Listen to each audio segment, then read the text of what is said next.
Selamat datang ke Sekolah Kebangsaan Tanjung Sepat. Hari ini kami akan memperkenalkan SF4D yang membawa murid ke era digital. SF4D ialah program bersama dengan sokongan Perbadan Perpustakaan Awam Selangor dan Nadi.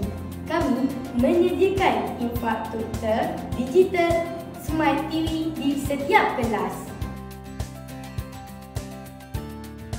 Latihan keselamatan ICT dan program pengucapan awam. Sejak pelaksanaannya, program ini telah meningkatkan kemahiran ICT murid.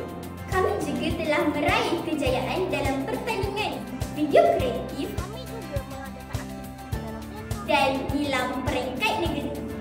Pergi ke pasar membeli selasih.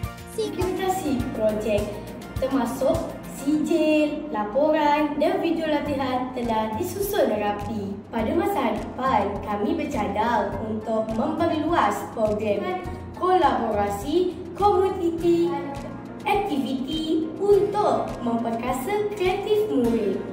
SF4D bukan sekadar projek, ia adalah langkah ke hadapan untuk generasi masa depan. Bersama kita, melahirkan murid cemerlang pendidikan digital. Terima kasih menyokong inovasi kami.